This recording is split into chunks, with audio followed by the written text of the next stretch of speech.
The 1080 took it just another level. Well, what do you get from all of that? Amazing new architecture, 16 nanometer, the world's first 16 nanometer FinFET GPU, the world's first G5X, incredible engineering workmanship. Well, what you get from that is this. The 1080 is faster than a 980 SLI.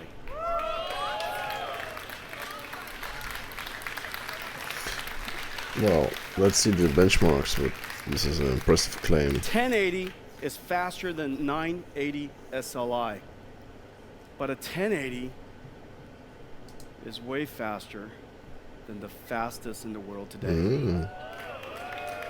The 1080 is even faster than a Titan X. And you gotta ask yourself, right? How much faster? How much faster? Unbelievable amounts. It is utterly insane. It is insane. The 1080 is insane. It's insane. It's almost irresponsible amounts of performance. When all of it came together, let's face it, we designed it to do that. We wanted it to do that. We invested billions of dollars so that it could do that. But you still know when the kid graduates and it does something amazing, it still brings you an enormous amount of joy. Just so happy. I'm just so happy. Look at that. GTX 1080. It's faster than the Titan X. Not by a little bit, but a whole lot. And with so much less power. Well, basically what this says, not only is 1080 the new king, the Pascal family is going to be pretty amazing. So the question is, what are you going to do with all this? Well, the first thing you're going to do with all this is you're going to enjoy every single game on the planet in its full, maximum, tricked out configuration. And you're going to enjoy it nice and silky smooth. And you're going to smile all the time. You're going to have a dumb grin on your face like mine all the time. Where's your dumb grin? All the time. All the time. But what else can you do? What else can you do? Well, we have a special treat. I love this man. We're introducing the world's first in-game 3D camera system. We call it Ansel. Ansel has several features. The first feature, of course, and it's completely built into the driver. It's an SDK that's plugged into the games. The first feature is free camera. No longer are you constrained to just the path that you have to follow by the game. You can now have free camera motion. The second, as in all great cameras, you have effects. You can colorize, you could change the tonality, change the mood, even vignettes, all kinds of special effects. You can even dump out the EXR, 16-bit floating point of the frame buffer, so that you can ingest it into Photoshop and do all kinds of amazing special effects. But you know that a great picture has far, far higher resolution than what you see on a monitor. And so we can allow you now to render to 32 times higher resolution than your monitor, than what you see on a monitor. So 4K, 1,000 times higher resolution than 4K. That's essentially 1,000 photographs. Yeah.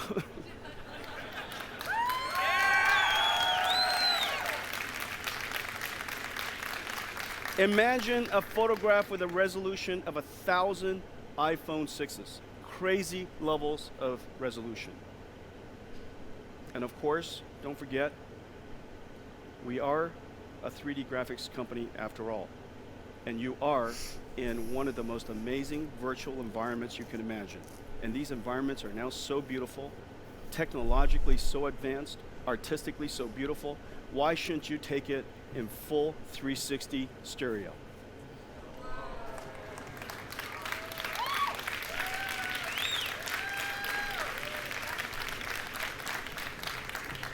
Imagine just with one click, and that click is no longer just print screen. You guys know what I'm talking about. I love this moment, hit print screen. I love this moment, hit print screen. No longer are you constrained to just that. All the freedoms of a digital camera, all of the special effects, the ability to use Photoshop, and do so much more. The world's first in-game 3D camera systems. Let's take a look at that. Holdor, where are you? Yep, I'm here. So this game you've probably all seen before. This is The Witness, and it's a beautiful game. And as you're playing it, you'll often get into the situation where you just want to capture the moment. You know, what's on the screen, you want to turn that into a picture. Now in this game, water is actually an obstacle, and for this specific shot, I would like to get actually over the brook. So the way I do that is I enable Ansel, which now allows me to move the camera in any way I want to. So I'm starting here to frame my shot. I'm going to move a little further back. And then I am going to tilt the camera a little bit for dramatic effect. Not too much though, just a little bit. And then I'm going to take the shot. But you know, in this case, I'm going to crop it. And usually when you crop a picture, you're going to lose pixels. And if I just crop this as screen resolution, the end result would be too low resolution. So I'm going to change the capture type to high resolution. And as Jensen mentioned, the high resolution can go really high, as you can see here, 61,000 pixels.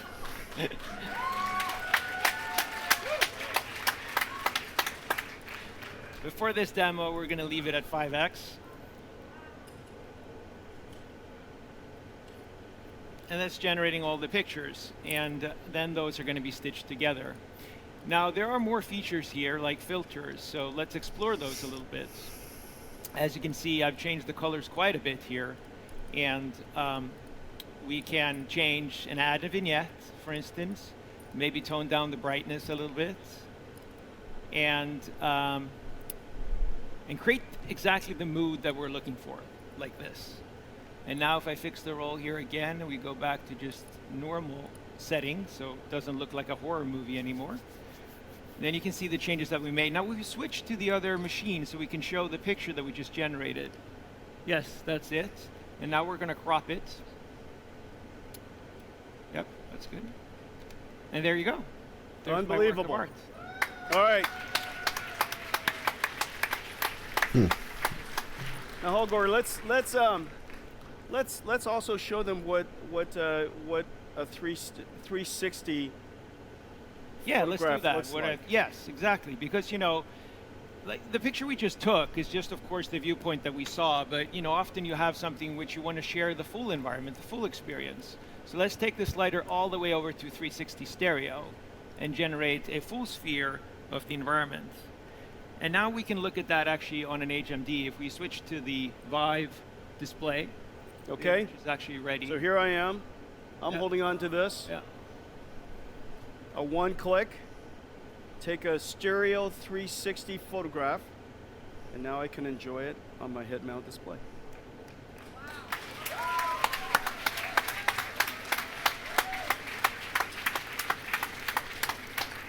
Is this amazing? Isn't this fun? Isn't this fun? And you'll get to see your game like you've never seen it before. How does that work in a multiplayer game? Isn't that amazing? But you know what?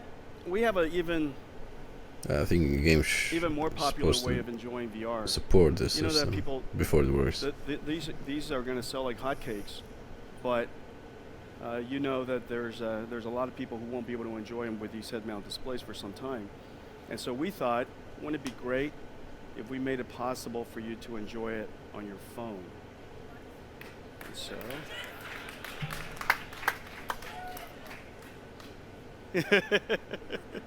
Yeah, so here we have the same ready? technology integrated into The Witcher. And all right, so this is Witcher. Yep. And in the same way. All you need is a Google, excuse me, Holger. Yeah. All you need is a Google Cardboard and any Android phone. You just have to download the NVIDIA app. And notice. Okay. Here, you can see it, and that's in the stereo mode.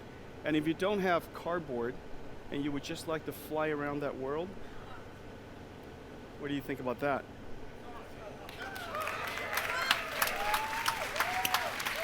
Is that amazing?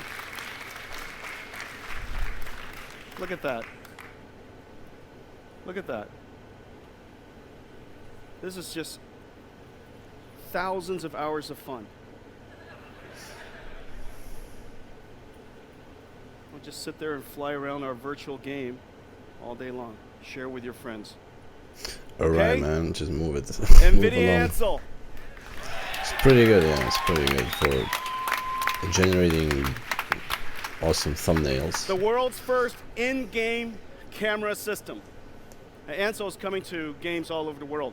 Division, The Witness, Lawbreaker, The Witcher, the next generation, the next version of DLC of Witcher, Wild Hunt, Paragon, No Man's Sky, Unreal Tournament, and so many more. The developers that we've presented this to are so excited about it because they want you to be able to enjoy the worlds that they've created in all kinds of ways. And now, for the very first time, for people who are Yeah, the in game love has to with support in-game this photography, system. you can now share it with your friends all in VR. Speaking of VR. Speaking of VR. Well, VR is about simulating reality. And as you know, reality behaves according to the laws of physics. And in order to allow your game to behave according to the laws of physics, you have to do physics simulation. We're today announcing a major upgrade to our API called VRWorks. We're going to include physics into VR for the very first time. When you include physics into VR, balls will bounce like balls, fire would burn like fire, smoke would behave like smoke. When you tip something over, it falls, behaving like the behavior according to laws of physics. Water flows like water. That's the benefit of having a physics simulation in real time. And you know that PhysX is the world's first real-time GPU-accelerated physics simulation. By connecting PhysX to your haptics controller, all of a sudden you have collision detection, and when you touch something, it vibrates. And so now the world interacts with you with physically based haptics. Now, one of the grand challenges of audio is geometrically modeled, physically modeled acoustic models. This is something we've been working on for quite some time. We're now today announcing the world's first real-time, physically modeled acoustic simulator. This is based on our engine called Optics. Optics powers our GPU accelerated physically based ray tracer called iRay. And so today, using the same technology, we've been able to bring it to audio processing. Now, you know that today's conventional audio basically works, it could be positional, but it's directional. The sound comes directly from that, whatever that direction is, but it doesn't interact with the environment that you're in. We know very well that sound propagates through waves, and the waves behave, bounces off, gets absorbed by, gets occluded by the physical structure we're in. Doing that physical simulation, physically based simulation, takes an enormous amount of computation. We created an engine that runs on top of the Optics API, that runs on top of our GPU. For the very first time, we're able to do this in real time, so that we can simulate each one of the environments in an acoustically accurate way. So now when you're moving into a hall in virtual reality, it sounds like a hall. When you walk into a hallway, it sounds like a hallway. When you walk into a stadium, it sounds like a stadium. When you walk into an atrium, where you have hallway on one side and the atrium on the other side, it sounds according to that. The simulation model is all computed in real time.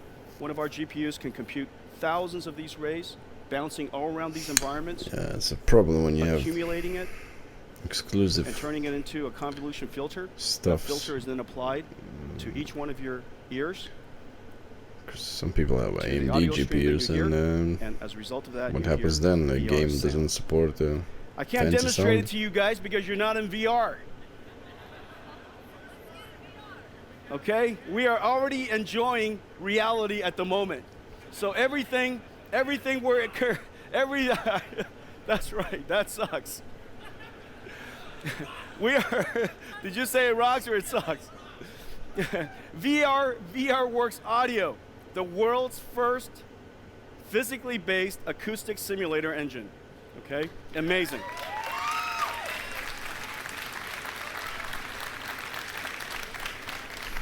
So amazing graphics, physics simulation, physically based haptics, and physically based acoustic simulation. All of that has been upgraded into VRWorks. So how do we help you guys enjoy this? Well, what we've done is this. We've created this amazing VR experience we call the NVIDIA VR Funhouse. It's incredibly fun. And it includes all of the technology that I just talked about into one singular experience. Things will behave according to physics. Of course, things are beautiful. They're just very, very cute. You can interact with it and connect it to haptics. You can almost feel this world. Let's take a look at the video.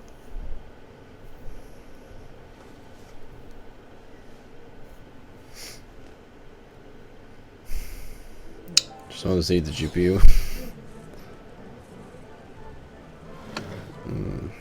Yeah. You guys have to try that. You can go touch it.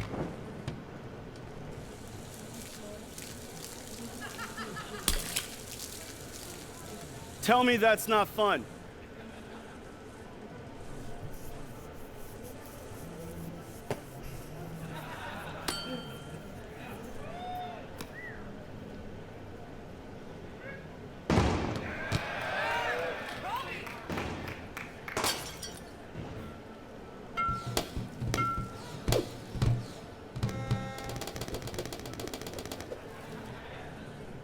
Notice the balloon pops, but the amazing thing is the balloon actually moves when you touch it, and when it touches other balloons, it causes other balloons to move.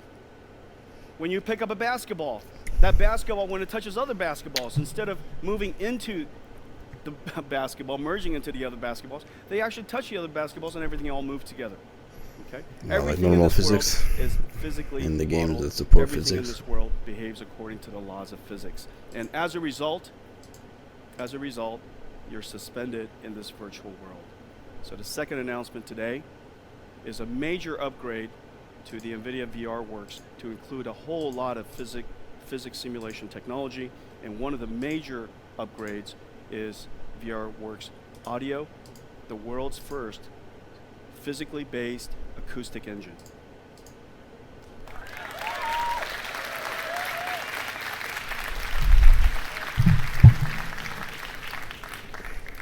The production value of games has really increased over the last several years. Partly it's because the video game market is now so big. It's now $100 billion large.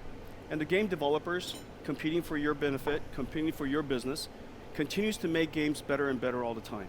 The production value of games has gone up. But recently, in the last several years, a second factor has really turbocharged it. And that second factor is the fact that all of the game platforms in the world, game consoles and PCs, are now based on one unified architecture, one basic architecture. It is all exactly the same architecture as a PC today.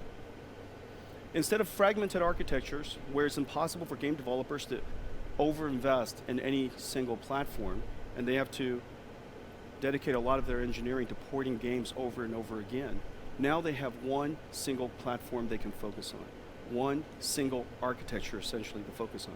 As a result, the production value of games has gone up dramatically, and you can really see the difference. The games that we're seeing now, the technology is really quite spectacular. They're just so beautiful. Physically based materials, photogrammetry. Using photogrammetry technology, they're able to essentially take photographs of the world, reconstruct it into 3D, and turn it into a video game. Atmospheric lighting, particle effects, incredibly large worlds, really, really rich geometry, ray trace shadows, soft shadows, high dynamic range lighting. The games are just so beautiful today. Let's take a look at some. So this is the first one. This is Tom Clancy's division from Ubisoft. I mean, you would think that you're walking downtown New York. Okay, maybe 10 years ago. It's cleaner now. The snow looks like snow. The snow falls like the snow would. The materials are physically based. and that's why they look so realistic. The animation is fantastic. The amount of geometry is just enormous. High dynamic range. You would think you're looking at a photograph. And so imagine doing Project Ansel, NVIDIA Ansel on this, and you can capture all kinds of beautiful moments. Okay, let's take a look at another game. This is Lara Croft. Lara to all of us. We know her by her first name. This is Tomb Raider. Physically based modeling of materials. The geometry is so rich, based on photogrammetry. High dynamic range lighting. Volumetric lighting. You can see the light pierce through the atmosphere. It's just really, really beautiful. Just the amazing amounts of detail that we see in games today. Let's take a look at another one. This is Electronic Arts, Mirror's Edge. Look at the way the reflection is working off of the floor. You can really sense the roughness on that floor and the polish, I guess the ripples and the polishness of that floor. The lighting is just beautiful. The indirect lighting is amazing. Now you're outdoors, you got high dynamic range. The reflections in this game is particularly amazing. Real-time environmental reflection off of the water. And this is how they do it. Okay? That's terrific. Thank you. So,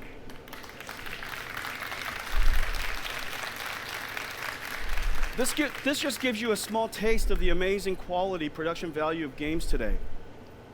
Everything you were looking at just now, video game, all of those games were fully maxed out in quality. Every single quality knob was maxed out. And every single game was running over 60 hertz all the time. And that's why it looks so beautiful. That's why it's so silky smooth. That's why it brings so much joy to all of us.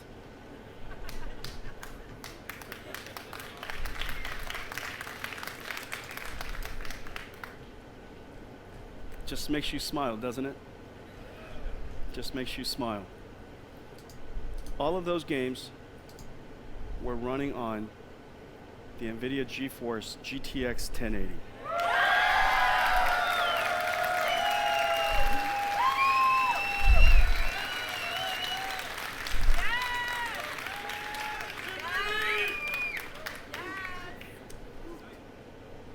So many fanboys. No sweat. Nice and easy. Everything's silky smooth. Also buttery smooth. So Jesus beautiful. Christ. Yeah, you can do it already. Makes you happy. 980 It's hard Ti. not to be happy. It's hard not to smile when you look at that. Just brings me enormous amount of pride and joy. Look what my kid can do. So effortlessly. Just like that. Well, let me tell you about this chip. This chip is based on a new architecture we've been working on for several years. Several thousand people have been working on this project now for more than 2 years. This is the largest GPU endeavor, the largest chip project endeavor, the largest processor endeavor in the history of humanity. Oh, really? The R&D budget was several billion dollars. Several billion dollars. I am pretty sure you can go to Mars. I'm pretty sure you can go to Mars. Several billion dollars. The Pascal packs just so much punch for several reasons. The engineers have just done an amazing job. First of all, the architecture is the most efficient architecture we've ever created. It's the most advanced architecture we've ever created. And I'm going to show you some amazing new technology that you've never seen before. It's the world's first 16 nanometer FinFET GPU in production. World's first. It is also the world's first to use Micron's new G5X memory. This memory is so fast. It is so fast. Well, what you're looking at, that smear in the middle, basically are the bits flowing in and out of our chip and to the G5X memory. Each one of those signals are only 100 picoseconds wide. 100 picoseconds. That's 100 picoseconds is how long it takes light to travel 1 inch. How long it takes light to travel 1 inch. In that little bit of time, our engineers have to make sure that data is transferred. Pretty much, when you look at this thing on an oscilloscope, it's pretty much just noise. The fact that you could actually extract information out of this is just unbelievable. G5X, the fastest DDR memory, GDDR memory in the world. This guy sure knows how to sell stuff. And the fourth part is craftsmanship. Thousands of engineers have come up with thousands of ideas over the last several years. And each one of them optimizes on what we already built in the past. Some of them working on groundbreaking new technologies. Maxwell, as you know, was already the most energy efficient GPU that's ever been made. And energy efficiency in modern computing is exactly the same as performance. If you're energy efficient, you are also high performance. I wonder if so it's energy bullshit. efficiency is enormous importance. Obviously, it's not going to And so we include dedicate AMD ourselves to thousands of small in ideas. his speech. Thousands of small ideas. And the But- reason for that is because, as you know, Moore's law is running out of steam. So you can't just take a design and go to the next node and all of a sudden you have more performance. We have to do this now through enormous amount of dedication, enormous amount of craftsmanship, thousands and thousands of small ideas and hundreds of big ones and a few groundbreaking ones. Well, the craftsmanship of this project of Pascal has been like never before. And then lastly, I want to talk to you about brand new technology.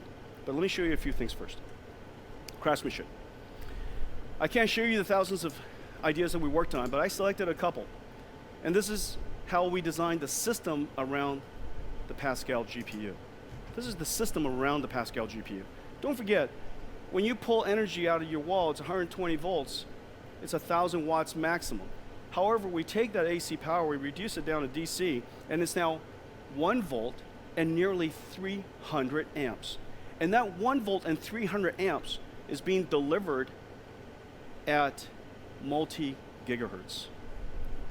And so the switching power supply design is incredibly hard to do. This is probably one of the most complicated, most artful, most advanced switching power supply that humanity does today. Well, your goal is this. With the billions of transistors that are switching at a few nanoseconds apiece, our goal is to deliver essentially a DC power. That DC power can never change. Independent of whether it's Tomb Raider running, or Excel running, or Division running, a big explosion, Minesweeper. It doesn't matter what you're running, it has to deliver that clean power. And whenever we don't deliver clean power, you lose performance, you lose energy efficiency, you lose everything you fought so hard to do. So the delivery of clean power is incredibly important. The white line is the last best in the world. The white line. And basically, that envelope was Maxwell. GTX 980, the world's best GPU. The world's best GPU. It's the best GPU we've ever built. And that variance is what we were able to achieve with GTX 980. Notice GTX 1080, the variance has reduced dramatically. It's almost essentially a solid line. Out of one volt, which is all we have to work with, 100 millivolt ripple is all we see.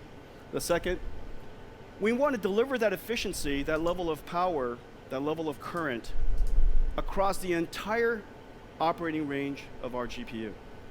Don't forget, these things are running incredibly fast, and it's asked to burst into a level of performance almost instantaneously, because as soon as you turn around, maybe you were looking at a nice, quiet, gentle brook, and you turn around and there are 10 monsters coming your way, and you got to fire back immediately. Well, the amount of graphics processing that changed all of a sudden is instantaneous and enormous. Well, Well, we have to deliver clean power and efficiently as long as we can, all throughout that entire experience. And so notice in the case of GTX 980, our efficiency was excellent. However, the 1080 took it just another level. Well, what do you get from all of that?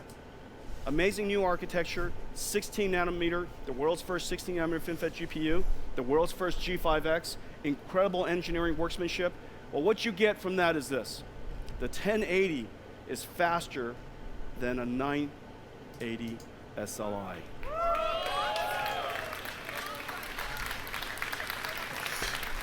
Well, let's see the benchmarks. But this is an impressive claim. 1080 is faster than 980 SLI.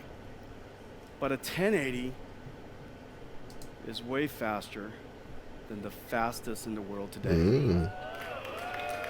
The 1080 is even faster than a Titan X. And you gotta ask yourself, right? How much faster? How much faster? Unbelievable amounts. It is utterly insane. It is insane. The 1080 is insane. It's insane. It's almost irresponsible amounts of performance. When all of it came together, let's face it, we designed it to do that. We wanted it to do that. We invested billions of dollars so that it could do that. But you still know when the kid graduates and it does something amazing, it still brings you enormous amount of joy. Just so happy. I'm just so happy. Look at that. GTX 1080. It's faster than the Titan X. Not by a little bit, but a whole lot. And with It's a so bold much claim. less power. Well, basically what this says, not only is 1080 the new king, the Pascal family is going to be pretty amazing. So the question is, what are you going to do with all this? Well, the first thing you're going to do with all this is you're going to enjoy every single game on the planet in its full, maximum, tricked out configuration. And you're going to enjoy it nice and silky smooth. And you're going to smile all the time. You're going to have a dumb grin on your face like mine all the time.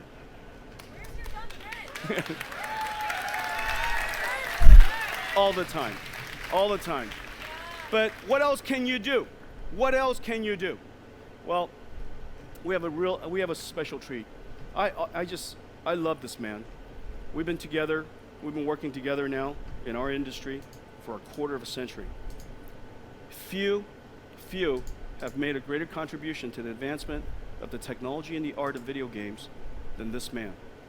Ladies and gentlemen, please welcome Tim Sweeney.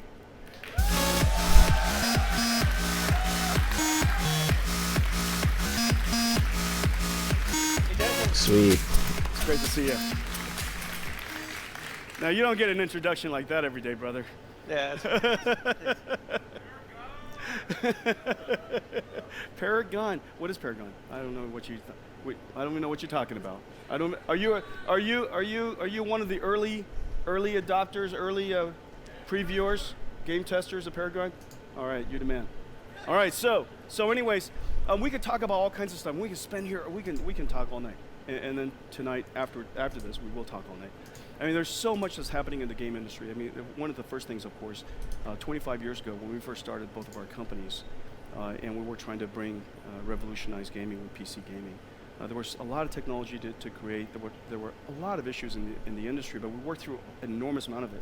So the one thing that you and I really share, and is our belief that the PC gaming platform is an open platform, is one of the reasons why innovation happens.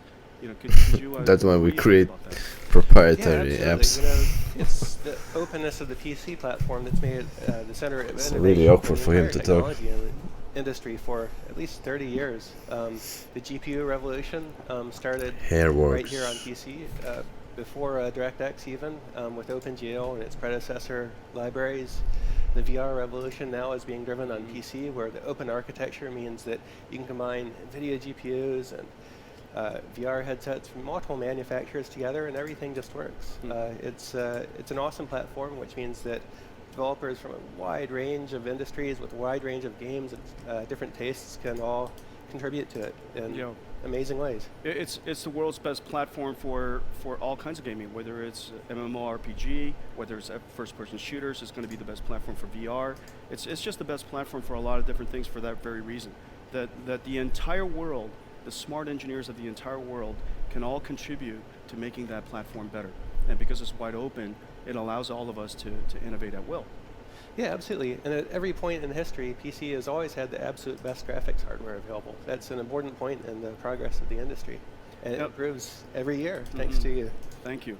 And so, but if not for Unreal Engine, all of that horsepower would be in the car, and nobody would be able to enjoy it.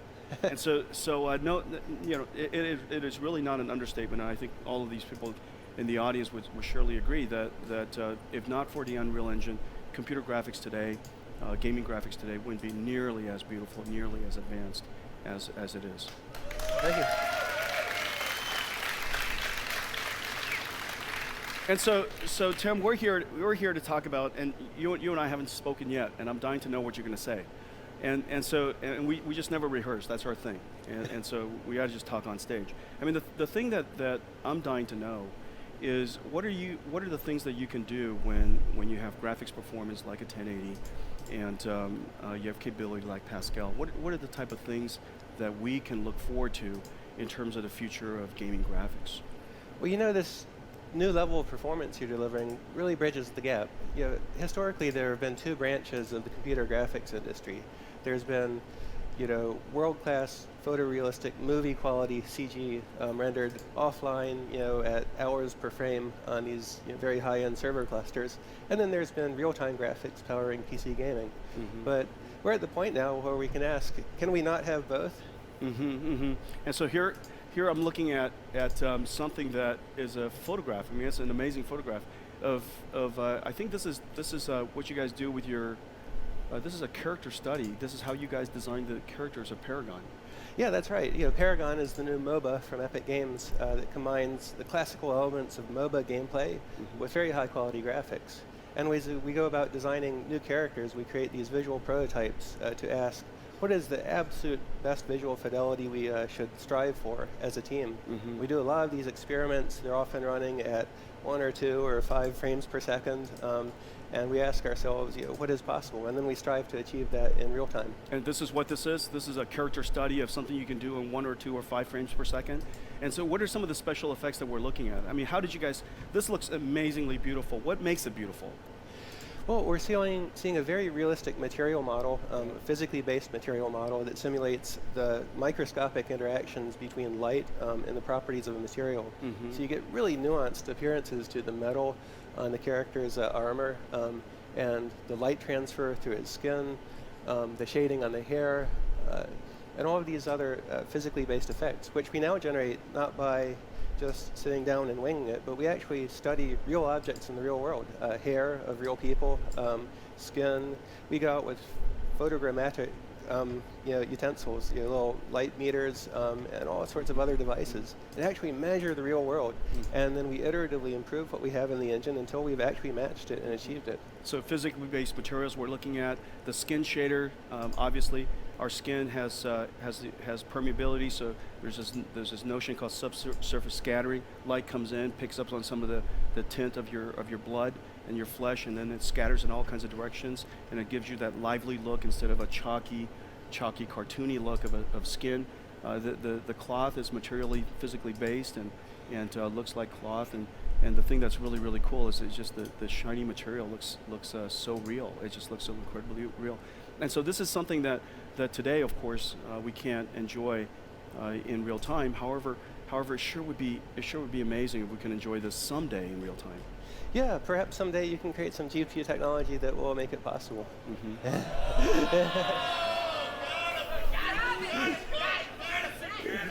Guys, that's a challenge. I think that's a challenge. That's a challenge. And Tim, I would like to just tell you that someday has arrived. Can we take a look at this, please?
What do you think? Now, I hope you guys realize everything was running in real time. That was not a movie. That was computer graphics generated in real time, courtesy of the amazing team that Tim leads at Epic. This is the future of graphics, available today. Available today. Thank you, Jeff. Thank you, team. Good job, Tim. So amazing, so amazing. Hey guys, you know, just for kicks, let's take a look at some of the clocks. Can we? You guys want to take a look at the clocks? It's up there. Can you guys see it?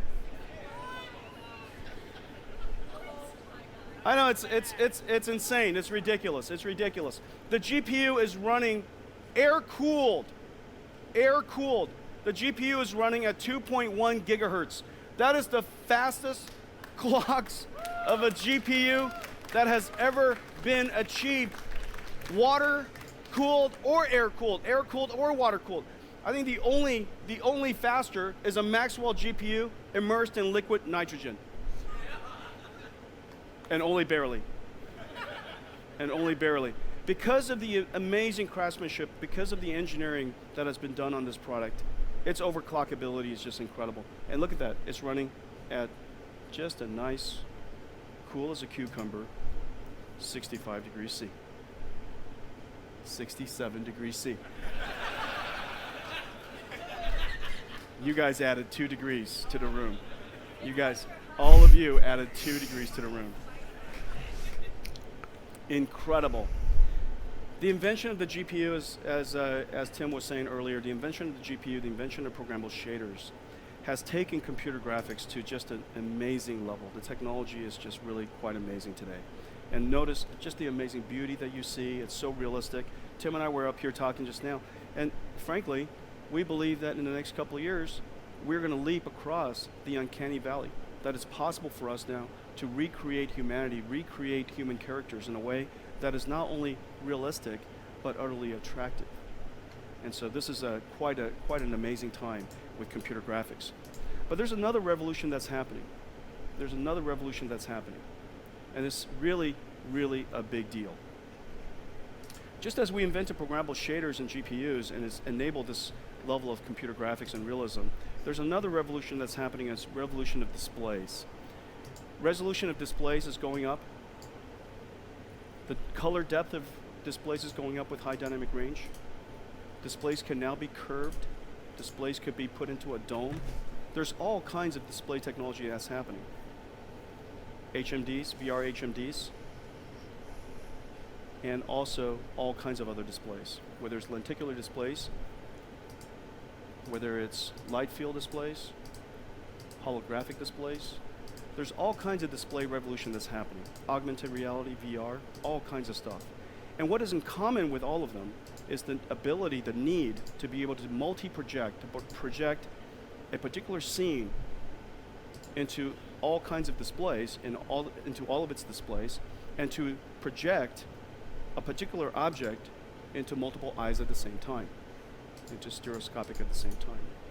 The ability to project one scene into multiple monitors is just not the way 3D graphics was designed. The way 3D graphics works today, you have a 3D world, this virtual world, the 3D world, and we see it in a perspective view projected through a viewport that ultimately represents our canvas, our monitor. And so we see a 3D world, it gets projected in a perspective way through a viewport, and we see the object. And we see the object in 3D. But in the final analysis, what you're looking at is a 2D image. It's just a moving 2D image. And that 2D image is so beautiful, and it's behaving in such a realistic way that it appears to be 3D. It's mathematically in 3D, it's projected into a 2D display. Well, this has some limitations because this particular pipeline really can only handle one viewport at a time. And so what we've done is we've created a whole new part of our system. We call it the simultaneous multi-projection pipeline. Now what we're doing from now on, our GPUs will be able to simultaneously project the 3D world through 16 independent viewports that can be controlled independently. 16 viewports with independent projections from 3D to 2D, and then composite it in a way that you desire so that we can enjoy it in all kinds of interesting display technologies. Okay? So simultaneous multi-projection. Not only is it 16 independent, it could be projected into stereo simultaneously, all in one pass. Now there's an alternative to doing this. There's an alternative to doing this. We can actually render each one of the viewports independently. So that's one obvious way of doing it. We could render stereo one at a time and therefore lose half of the performance or require twice the number of GPUs to do so. Okay? And we do that on a regular basis today. However, with this new system, whatever is rendered in the world can now be projected into 16 independent viewports, which can be controlled independently, and we can also simultaneously project it into stereo. So the question is, what can we do with that? The question is, what can we do with that? Let's take a look at the first application. So the first application is this.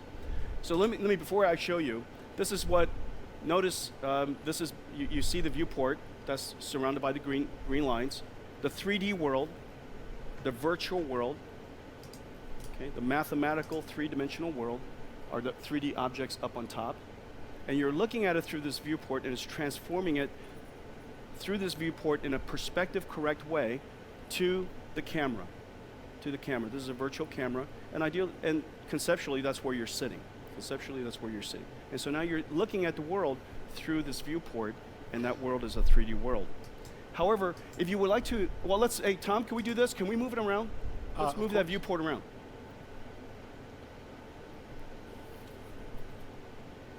Okay, so that's how it works. You're looking at a viewport. This is the 3D Graphics 101. Okay, 3D Graphics 101. And basically every single GPU today, every single graphics pipeline today has one of those viewports. And because it makes perfect sense, because that viewport is basically our screen. Okay. Now, one of the things we like to do is we like to have a much larger field of view. We want to see a lot more. Okay, and so we buy a couple more monitors, and we have multi-monitors, and we now connect it into this view. Now you sit in this multi-monitor. Now the monitors, people who like to do this also enjoy large monitors. And so now you have a 32-inch monitor, 3 of them, and pretty soon when you want to look left, you got to look over there. You got to look right, you got to look over there, and you can't see both sides of it. And the monitor spans basically your entire bedroom. And it's kind of not the point. What you really want to do is you want to have essentially a virtual surround system. You want to be able to have the graphics, the world wrap around you. And so let's do that, Tom. Let's wrap the displays around you. Now, notice now the displays are now wrapped around you. However, don't forget, the original perspective correct projection was done with the monitors that were flat. And now that you've warped the monitors around you, that monitor, the image that's projected on it is now wrong. And that's why when you guys enjoy World of Warcraft in that amazing 4K display, and you see your entire kingdom right in front of you, right? When you wrap that display around you, it looks warped. When you're driving a virtual driving simulator or you're racing and you have surround displays, all of the cars that go by are kind of distorted somehow, and it just looks terrible. Okay, the only thing that you're getting out of it is you're getting that, if you will, blur in your peripheral vision, and you get the sensation that you're in that world. However, everything is actually wrong in the 2 other displays. And so there's an answer for that. Using multi-projection technology, because we can project into each one of those viewports independently with independent projections, we can make it look right. Okay?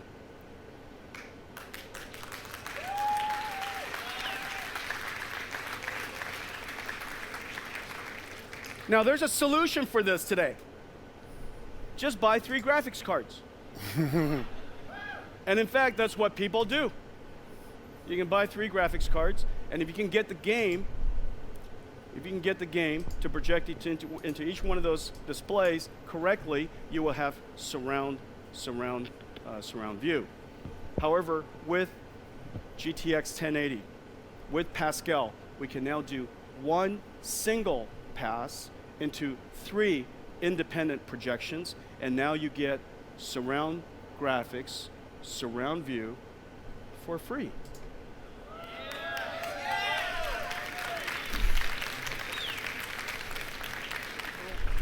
And I can't imagine a better price than free.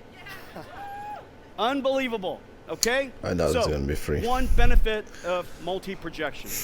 Independent I think it's gonna be viewport about projections, $700 all done for simultaneously, no 1080. performance degradation. Well, let's see this in action. Okay, well, Jensen, the best way to really take a look at this is to take a look at it in an application. So what you're looking at here is a monitor that we've got in the back here, and it's exactly the traditional way you'd see the game on a single monitor. But Sean, if you can rotate to the right, slowly pan to the right. What you're seeing here, go ahead and stop right there. A little bit further to the right, sorry. This is the way games look today. And Jensen, what you can see is on the floor, there's that very clear... So can I show you guys? Just stop for a second, Sean. So Tom, stop for a second, okay? Sure. Can I just show you? You see this right here? That right there? That looks wiki wonky. That's a technical term for that's wrong. That's a technical term for that's wrong. That is clearly wiki wonky. Okay, now the way to solve that, of course, this was originally projected into 3 panels that were all planar. And so the original projection is actually correct. And if you sat in the middle of that projection and you look out to that far corner, it actually looks correct, and it actually is correct. However, when you now bent the monitors inward so you can actually see it, the projection is no longer correct. And so, Tom, could you do this? Can you correct it? Absolutely. So, Sean, give me some correction. Dang, look at that. Look at that. Okay, so what you're now seeing is essentially out the window. It's almost like you're looking out a window. And this particular window is a display next to you. And let's go to, Tom, can you swipe me to the other side? Yeah, absolutely. Sean, rotate the camera slowly to the left. And let's take a look at the gigantic virtual window into this world. It actually dramatically increases your field of view. And it's like you're in this plaza somewhere in Italy, right? It's really just fantastic. And notice the tables aren't warped, the chairs aren't warped. Well, let's go back to the way it was. Okay, turn it off, Sean. So that's oh, no. It's painful. It's painful. Oh, no. Please give me simultaneous multi-projection. Yeah. Okay. All right, thank you, Tom. Thank you, Sean. You got it. So let's go back. Can I? Sorry, sorry. You want to do this? I'm ready. Okay. No, it's ready. just... It's hot. It's in hot, though. Yeah. I don't know. How do you feel? Tom, we talked earlier, remember? Don't forget your pills, Tom. It's pretty exciting, though. I get a little goosebumpy when I look at it. Is this on the internet? All right. So Tom, I know you know what you're looking at. Tom. Yeah. Fish, is it me or is it?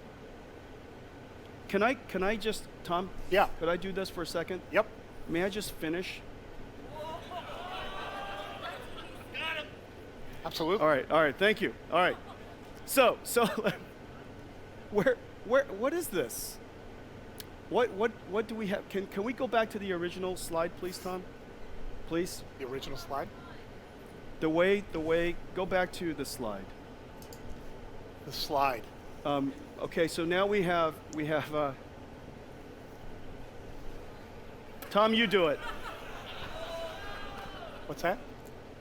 Okay, so let me just explain what I think we're looking at here. This is VR. I'm falling asleep. And in VR, you actually have... Tom, I was being sarcastic. Oh. I wish I could see your face. Hurry up.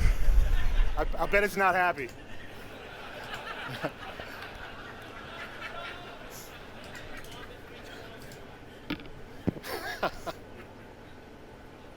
Guys, Okay, I'll we're be going. right back. Hey, Tom. Hey, Tom. Yeah. Yep.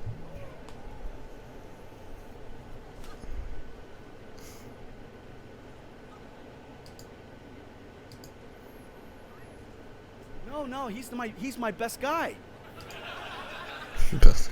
You should see some of the other guys.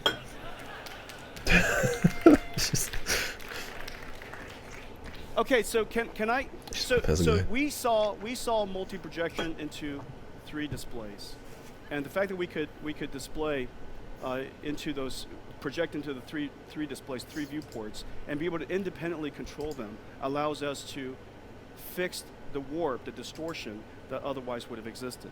There are other ways that we could use simultaneous multi-projection. So, for example, if we're in VR, okay, if you can just go to the VR but don't do anything, please. Tom, if we can go to the VR configuration, but please don't do anything. No, not. Well, how's this? This is funny. Without the lens, there you go.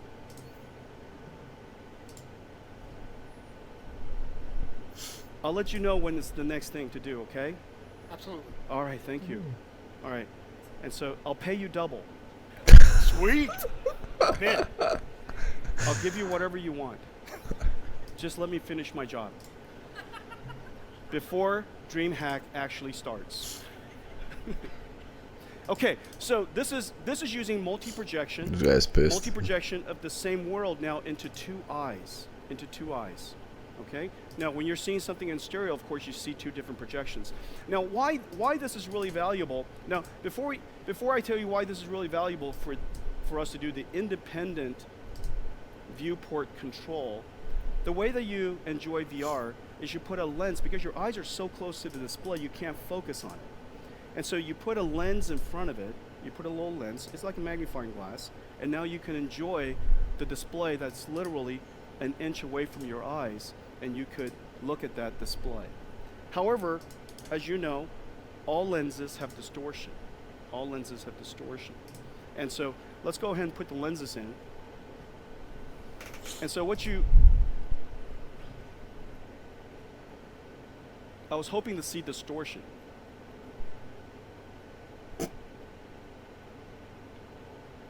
Tom and I didn't rehearse this, which I think is apparent.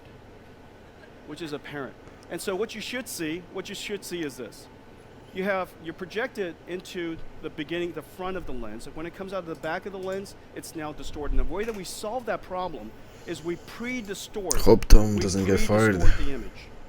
We stretch it out all really far on the edges. We pre-distort the image. Then now when it goes into the lens, when you look at it, it actually looks right. The problem with that is that because we rendered all these stretched out pixels that we are never going to show, you never see it.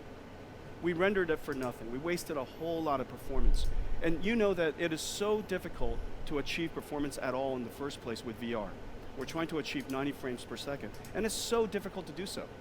And so as a result, we can't afford to waste any pixels. The way we solve that problem is this. Instead of those 2 projections that you see, we turn those 2 projections into 4 projections per eye. Then we orient those 4 projections in such a way, such that the image is distorted properly coming in. And we don't have to stretch it all out. So we distort effectively the viewport transform. And now that it goes through the lens, it comes out on the other end. Sorry. I know. Sorry. It's coming in hot. We still love you, Tom. There you go. We still love you. And so now notice what's actually happening. The 2 viewports, the 2 projections, are now broken up into 4 projections each. And each one of the 4 projections are configured to be lens matched. We call that a lens match shading. And so as a result, the 2 projections became 8 projections, but they're all single pass anyhow. And they're configured so that it distorts the image properly. And now we render and shade and process each one of the pixels in the most conservative possible way. No waste whatsoever. To waste as little processing as possible. The flip side of not wasting, is you get a huge boost in performance. You get a huge boost in performance. And so it just depends on what experience we're talking about. It could be 40, 50, 60% boost in performance. And so here you are, you have GeForce GTX 1080. That's already way faster than a Titan X. And then now you get multi-projection through your stereo. You get a huge boost on top of that. Well, as I mentioned earlier, not only do we get multi-projection on 16 different viewports, all configured independently, all in one pass, all done in the pipeline, we can also project to both eyes in stereo in one pass. And so let's take a look at the implication of that. And so now you're looking at a particular experience. This is VR experience. And this is a very, very, very lovable monster. It has an enormous amount of geometric complexity. The more geometry you have, of course, the richer the character looks. The more geometry you have, the more lighting you have to do, the more shadowing you have to do. And so the amount of processing is actually quite significant. You know, remember, you're running this on a 1080. This is now the fastest GPU in the world. You're running on a 1080. And now, it's, as you can see, there's a little bit of stuttering. Let's take a look at the frame rate counter, please. This is on a 1080 running about 60, 70 frames per second. Now 60, 70 frames per second is really, really fantastic, but not in VR. When you're in VR and you want to see everything in 90 frames per second, so it's silky smooth, so that the latency is as short as possible. Any stuttering really gives you a little bit, kicks you out of that sensation of virtual presence. And so you really can't afford to have any stuttering. Now let's turn on single pass stereo.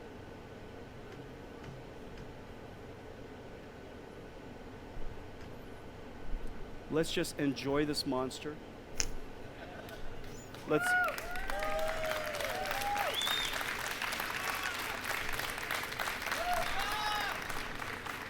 Let's just enjoy the presence of this monster. She's so beautiful. Could be a he, could be a she. No, I would not call this Tom. Hey, Tom, I'm not doing this. This is the audience. It's the audience. 96 frames per second, single pass stereo, unbelievable. All of this because of multi-projection. Ladies and gentlemen, simultaneous multi-projection.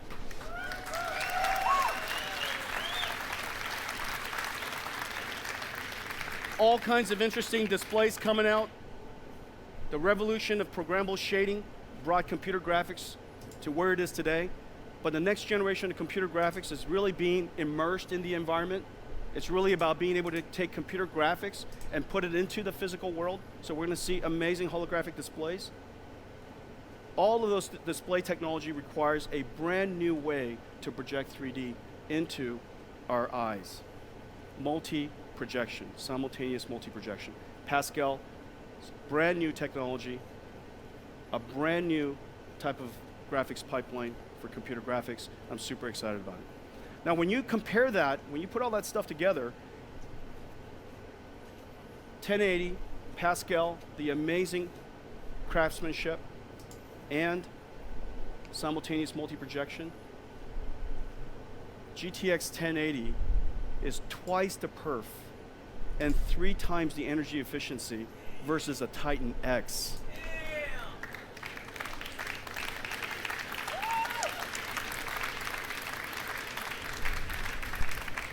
Twice the performance of a Titan X, 3 times the energy efficiency, and crazy amounts of overclockability.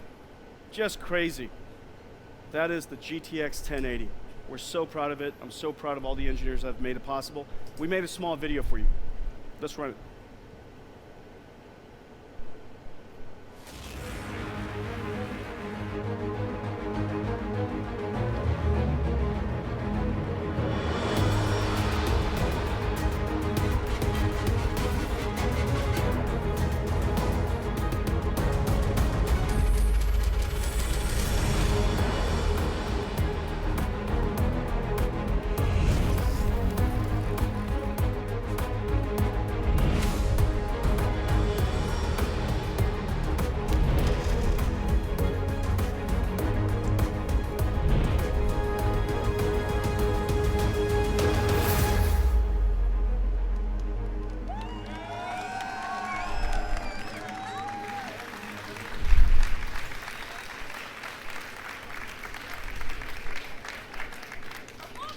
Ladies and gentlemen,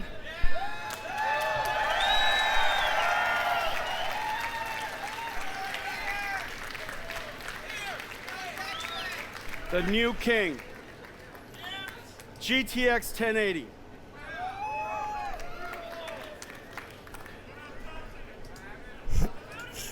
Unbelievable. Twice the performance of Titan X, 3 times the energy efficiency. Need the clicker.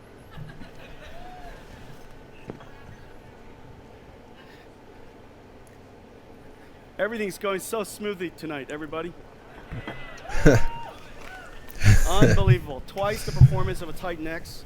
Our $1,000 flagship product today. $1,000. 1080 is twice the performance. Motherfucker, that's the Titan price. 3 times the energy efficiency.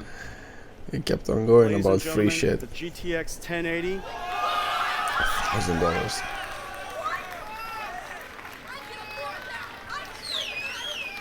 9 teraflops, 8 gigabytes of G5X, the world's first what the fuck is the G5X Founders memory Edition? from Micron. Yeah, 700. I knew 700. $599 MSRP.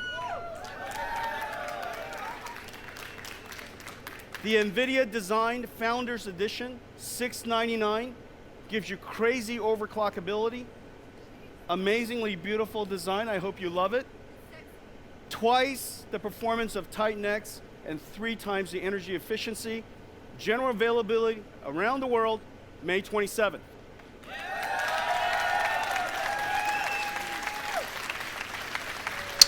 I might get one for my birthday, which is in June, so probably gonna be But I faster. have more. GTX 1070.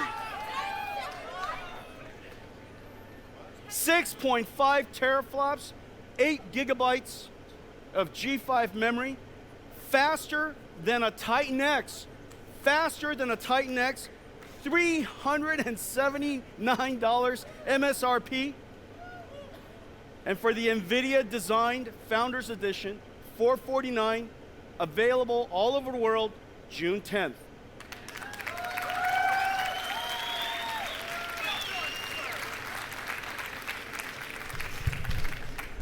The best GPU architecture we have ever created, the best GPUs we have ever designed. This is really, really a special moment. So that's it. We talked about 4 things today. Our mission is to build computing technologies for the most demanding users in the world. For gamers, for designers, for artists, for scientists, for dream hackers. Today, we're so happy to take it to the next level. This is the work of several thousand engineers, almost 3 years, billions of dollars of R&D, and we announced 4 things. The world's first in-game camera system. Do you guys love it? NVIDIA Ansel. A major upgrade to VRWorks, including physics, including physics-based haptics, and very importantly, the world's first real-time, physically modeled acoustic simulation engine, VRWorks Audio. The second announcement, VRWorks major update. And so that we can all celebrate and enjoy it, we've created a VR experience. It's going to be available on Steam, and we're going to, as soon as we release it, we're also going to open source it so that we can all make it amazing.